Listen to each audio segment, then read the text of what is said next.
Well, a very good day to you, ladies and gentlemen. Welcome to another episode of the Candid Talk here on Herman Manyora's YouTube channel. It's a pleasure to have you on board on Kenya's most comprehensive political and public governance analysis show. Definitely, I'm talking about the Candid Talk, and I'm always more than glad to bring you up to date with the comprehensive analysis of all that is taking place within the country, Kenya, and across our borders. My good name is Evan Sokinyi, and I'm here with the man himself, Professor Herman Manyora. How are you, sir? Good. Very good. You look sharp and neat. Of course. Yeah. The budget has been read. We Yes. already have the estimates with us here. Yes. The Finance Bill 2024 has also been taken through the public participation process, and here we are. But what actually strikes me most is the kind of awakening and involvement that we are actually witnessing across the country, from the young people to even the older. People are actually talking and people are feeling engaged. And certain people do feel that that kind of revolutionary moment that we've been talking about is finally here with us. Yeah, people are awoke, as you young people would say. Government is no longer the sole custodian of information. Governments no longer can afford to control the flow of information. And that's what we must all accept and live with. That we have informed people, I think more or less in every country, of course, some more than others. But it's generally true that citizens are more informed. Yeah. Look at even what actually happened on X. A number of Kenyans reaching out to the members of parliament and actually texting them, or rather calling them, telling them to reject the finance bill in totality. That is the Finance Bill 2024. But here we are. Do you really think that the members of parliament may actually heed to the cry of the people, or they will follow suit and do what they've been doing all along? Of course, we expect them to ignore what people have said, but for how long? That should be the question. When people have gotten where they have gotten today, where they're able to get to their members of parliament through their email, through their WhatsApp, to their telephone number, through text messages, and you can only expect more from the people. So they may survive today, they may ignore the people, but the question is, how long will they ignore people? In today's world, you cannot ignore people. You can only do for a very short time, and they will catch up with you. Okay. And that's where MPs must be aware they are heading. They are heading to a point where if they continue to ignore the people will not give them the space to do so. Yeah, they will confront them. I fear that we are soon going to get to a point and time when people will make it even difficult for parliament to physically operate. You've seen there are already demonstrations outside, beginning with one of MPs by Boniface Mangi. Now you saw the one of Eric Omondi, and there have been others. You saw Harvey leading LSK into parliament to ask questions. If MPs continue to ignore what people are saying, the most obvious consequence is that the people may want to confront them, which is not good. It's not good for any country, it's not good for democracy, and therefore the MPs are called upon to be less selfish and to take into consideration what the people are saying. You don't have to agree with everything people say, but let them see you have listened. Yeah. You may not do what people want, but listen to them. Okay. And be careful about what you say to the people. Yeah. Now, the Kenyan electorate, a bigger percentage of that has been termed as gullible somehow, for lack of a better term. Do you think this so-called awakening that we are witnessing right now can actually be reflected in the coming general elections? Incrementally, slowly, we would get there. Not quite what I would wish for or pray for, but certainly aspects of it will be clear in the coming election. So far what we have witnessed is apathy. A testimony to the people that you are not doing what we expect you to do. So there's no point in voting. A serious drop in direct participation of the citizens in elections by low voter turnout, low registration, voter registration. It is a global problem. South Africa started with about 89%, 8 something percent turnout the first election. Recently, they have done about 53 or 59 something in 50s. I can't remember what. Such a serious drop. You saw in Kenya from 2017, 2013, 2017. You look at the percentage. It's going down, down, down every year. Yeah. Okay. We are now actually looking at So that is also a statement by the people. Okay. That you people, you are useless, you mean nothing to us, you can remain with you.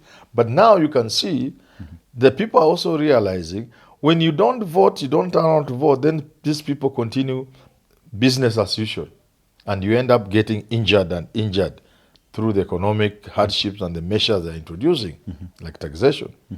So now they are coming out now, the strategy is changing, which is to ask their MPs, please hear our cry. The next is they will force them to hear their cry. Okay. Now, Kenyans are actually seeing what is taking place in the country, and that is why they are responding in the manner in which they are doing. But then we've got those people who are actually responsible for formulation of the budget and all this, and who actually brought this budget to us here. Of course, yesterday we had the Treasury and Economic Planning Cabinet Secretary read the budget in Parliament. But why do you think it's getting actually difficult for even the most elite or members of those who are responsible to explain to Kenyans what this is actually about? Because I've seen a number of them struggling. The other time it was the MD for the KRA who was actually struggling to explain this. Right now the PS Treasury seems totally clueless about this. What do you really think is happening? Is it becoming so difficult to defend the government's policies, or what is it that we are witnessing? Sometimes there's a limit to how much you can defend things you don't believe in. You can defend things you don't believe in. You may come out looking very bad. You've seen MPs, we don't want to mention them, but you know them. House leaders, say mpende msipende itapita bila koma. You see they come out looking very bad. But there's also a limit to how low you can go. Then there are also professionals.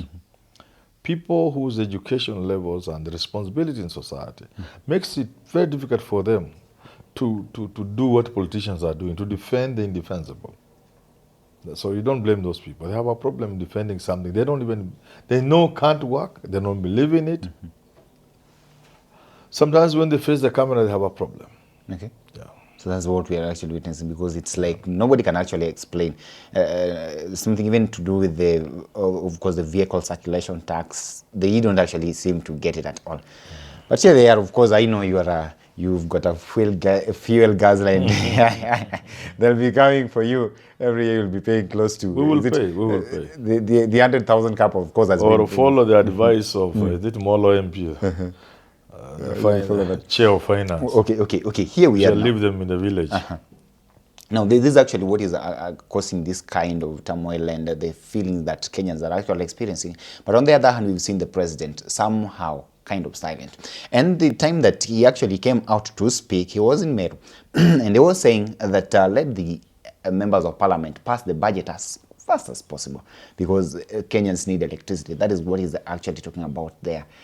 He's actually decided to perhaps ignore, I wonder why, perhaps the views of the people. And of course, people are asking, what do you actually read from the president's attitude in all this? I don't think it's a question of attitude, it's just a question of policy. And the president believes that you should collect taxes from the people to develop the country. Okay. And he is going ahead to do so. There are those again who believe the president may not believe in this thing, but there is a third party pushing him into it, citing such bodies as IMF and the World Bank and strong nations that are forcing his hand in some of these things, which even he himself may know they are not the right thing. But there you are. Okay.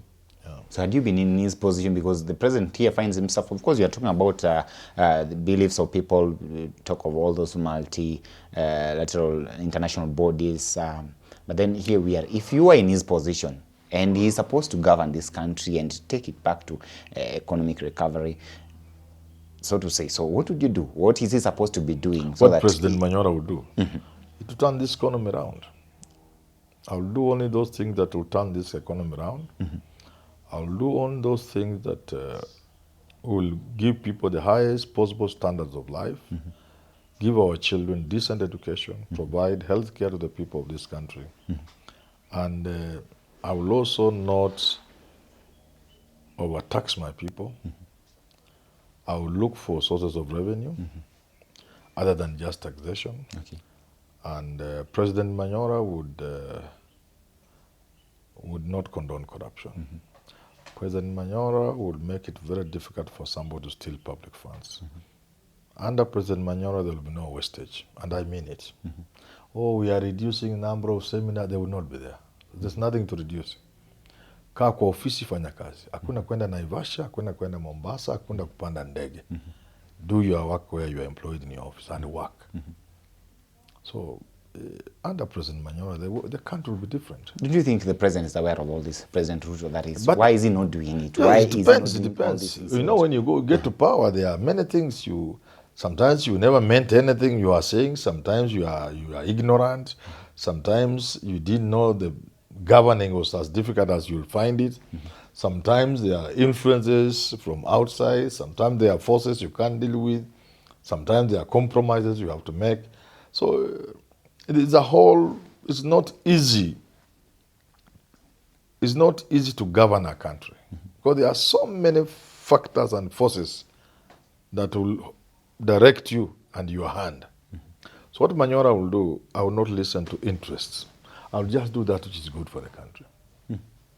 Even if it means it will be difficult to the point somebody might think they can take my life, let them take it.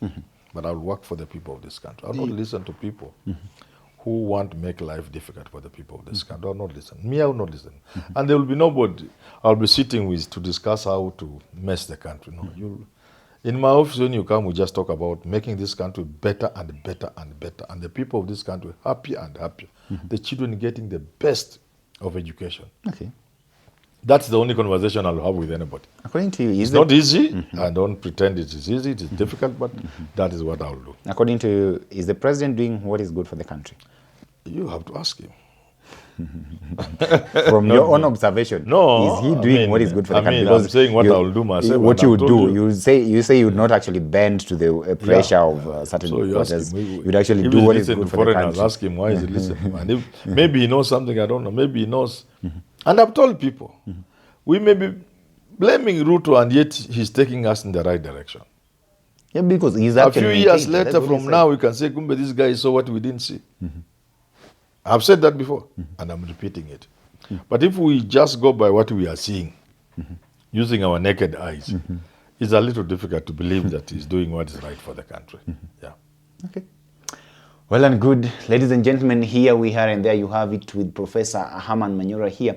We're waiting to see what will actually come out of this kind of debates that we are having. But then what is actually true right now is that Kenyans are more awake, and they are actually looking at everything taking place, and they're quite observant, so to say.